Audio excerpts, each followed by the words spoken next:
Now, task 2 is a more conventional writing task. It's an essay consisting of the introduction, body paragraphs, and a conclusion. 61? Yeah, 61. So, what I'll do, I'll leave you to read the first half of 61. Alright, so just as with task 1, the first thing we do is the introduction, and we introduce the topic, the same as the question, by rephrasing it, using different words, changing the grammar, but maintaining the same meaning. So, as with task 1, you had that example of computer in task 1. In task 2, students do sometimes try to rephrase keywords unnecessarily and change the meaning, or you're unable to understand what they mean at all. So yeah, keep those keywords, but change as much as possible. Alright, any questions on that? Some students, you'll find some of your students will think that there's only one type of task 2, and that is, do you agree or disagree? But in fact there are not. There are several types. I don't know, a dozen or 15 you could categorise them into perhaps. So we'll just have a look at the different types. So the first one is agree, disagree, number 1 there. Number 2, discuss both these views and give your opinion. Cause and solutions, yeah, that's a common one. It may be phrased differently. What do you think of the causes? What solutions can you suggest? It might be, what are the reasons for this and how can this problem be solved? But it's the same thing, yeah? Cause and solution.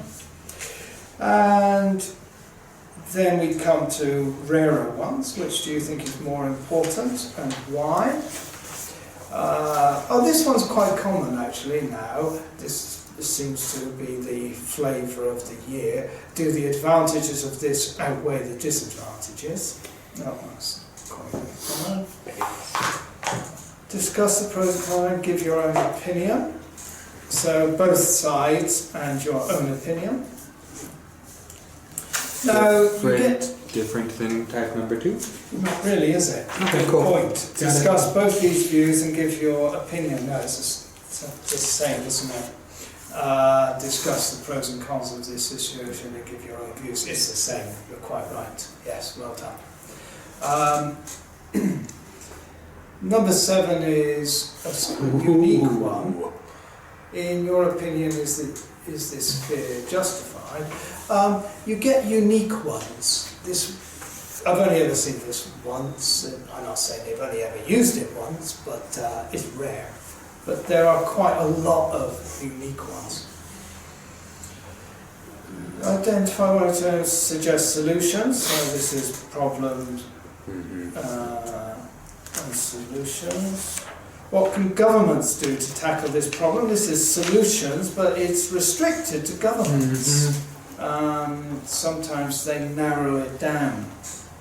So, yeah, your students need to be aware that these vary. And sometimes there's just one question, sometimes 2. A fairly recent one was about punishing children, and it was, do you agree with smacking children, and what other forms of punishment are appropriate, something like that. So there's 2 questions. Sometimes it's 1, sometimes it's 2. Now, they often give a given fact, like this one. Each year, huge sums of money are spent on exploring space. This is given as a fact. So occasionally you'll get students and candidates, they misunderstand it and they start arguing with the given fact. No, I disagree that huge sums of money are spent. In fact, when you look at the entirety of the GNP of the country, it is in fact a small proportion. But they've misunderstood it. This huge amounts of money are spent on space exploration is not for discussion. That is the statement. And then you get the advantage. This is what they should be writing about. Okay, so look out for that. That's quite a common error. Alright, then let's have a look at body and conclusion. If you could read that, please. 62. As with task 1, we want topical paragraphs. Generally, if they're writing 250 words or just a little more, 2 body paragraphs is the best approach. Yeah, 2. If they can write more, if they can go up to 290, 300, 3 body paragraphs is fine. But what IELTS is looking for is development of an idea. They want reasons and examples. They don't want a list.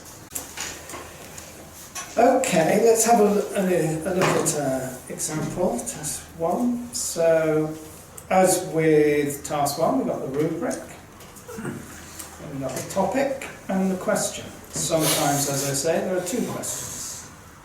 Sometimes the topic is rather long, like this, and on other occasions it's very brief. A brief one is, of course, much better and easier for the candidates.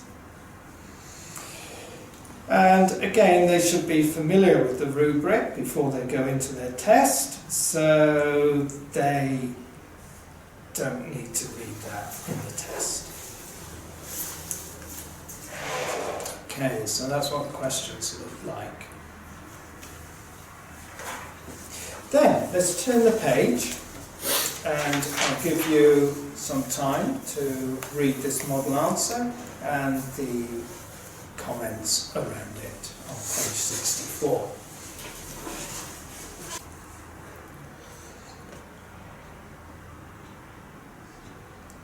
So what we want to do is provide our students with a framework to work on. Without that framework, they really don't know where, well, many of them don't know where to start. And they write incredibly long introductions. And then you get your first body paragraph is about as long as the introduction. The second, they're running out of time now, the second body paragraph's about 2 lines and there's no conclusion. That's what generally happens if without any training. So they need to learn how to be concise and accurate, and how to manage their time so that they can produce something like this. These model answers are all 250 to 270 words. A lot of the textbooks you get, they have fantastic answers, I mean, you can't fault them, but they're like 350 words long. They're unusable. I mean, I can't use that in class. That's how I came to write my own material, was I couldn't find things which really suited the needs of my students. So this is what I've tried to do, keep them short, concise, and I try to follow that same framework which fulfills the requirements of the marking criteria. As with part 1, we got the introduction, which we just rephrased, and then we've got the thesis statement. You'll notice in the thesis statement, I is used here. I totally agree. For IELTS, using I in body paragraphs is considered to lack academic register. But they do want a clear statement of opinion when the opinion's asked for. And so they allow I in the introduction and in the conclusion. I is not used in this conclusion, but it could be. Therefore, I believe they are crucial in maintaining world peace would be fine. On page 63, I'm sorry about this, but there's a misprint here. On page 63, could you include the words from give reasons for your answer and include any relevant examples from your own knowledge is what it always says. Knowledge, is it and or experience. I encourage the students to include examples from their knowledge rather than experience, because when they write about their experience, it often gets kind of chatty style. It lacks the academic register. If they're aiming for lower scores, you know, these days we do get high school kids aiming for sort of 5 or 5.5, then it's not a problem, of course, but if they're aiming for a 7, they have to maintain that academic register. Now they can use their personal experience, as it says here, but it should still be academic. But something like, as a psychiatrist in a large national hospital in Colby, I have seen many patients who, I mean, in that case, this is experience, but it still has an academic register. When I did a work study in Australia, I met a guy who said that. Yeah, that's the thing. Yeah, that's the thing we want to avoid. Yeah, I met a guy who.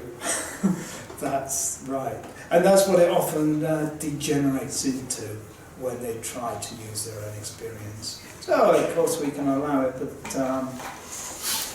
generally, I encourage them to use knowledge. If you're teaching younger people, you'll probably find they lack knowledge, general knowledge, world knowledge, depending on the topic. So part of teaching IELTS is to encourage them to widen their general knowledge, encourage them to read newspapers, even if it's online, follow the news, watch documentaries, and use study material which not only provides vocabulary, grammar, but provides knowledge. For example, BBC Learning English, words in the news. It's great for vocabulary, but in addition, it is a news item, and they can gain a lot of knowledge about topics such as environment, health, education, crime and punishment, these kind of general topics. They need examples. They need it for the writing. Speaking as well, part 3. And many of them, they just don't have it. So we do need to make sure they understand they need that knowledge and show them how to obtain that, learner training, how to obtain that kind of knowledge. The older students, candidates, they generally they're better informed, but still it can be useful for them to know these resources. Okay. Any questions there?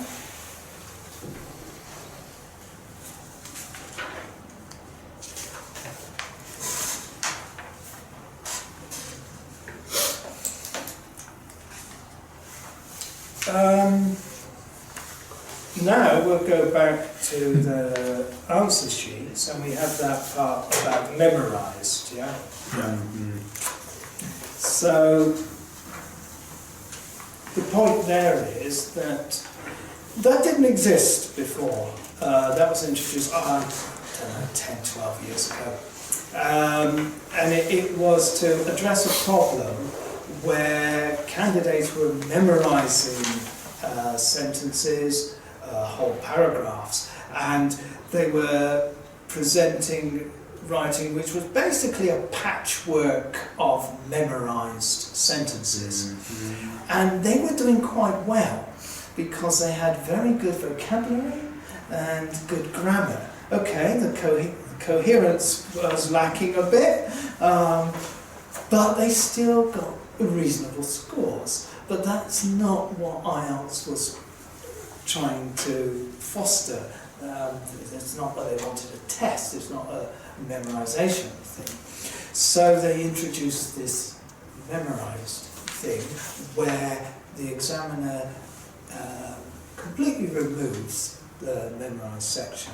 It's a bit subjective. I mean, the examiner has to decide whether this section is memorised or not. And to decide that, there are some key indicators. One is level. I mean, the general level of the writing might be around 5, but this one sentence is like 9. I mean, obviously, this has been memorised. The other one is that the sentence is rather generic, as you said before. It doesn't directly relate to the topic of the question. It could be used in a wide range of questions and just chucked in, and it'd be all right. So if it's generic, it's taken out. Now, what we do face, though, is sort of memorised things, where they've memorised a sentence, but they've put in some key words from the question. That may, it's up to the examiner, that may stand. I mean, if that sentence is of the general level of the paper, and it does contain key words, and it does fit in naturally with the rest of the paper, it stays. I can guess he's sort of memorised that and he's put that in, but that's all right. But if the level is substantially different, or it doesn't really fit, then it's still removed, even though he's put in key words. So the section deemed to be memorised may be a whole paragraph, maybe a sentence, or it may be a chunk of language of 5 or 6 words. It doesn't even have to be a sentence. But collocations of 2, 3 words, that's fine, of course. We want to encourage our students to memorise collocations. So we'll do another task, marking task. In your papers you have task 2. Same student. Okay, page 4 and 5. Right, she's over the time, but she's 44 words over the word requirement.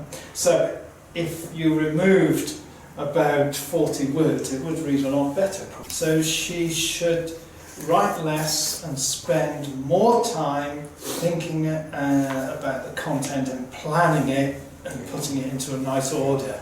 And not, I presume she's racing through it a bit, you know.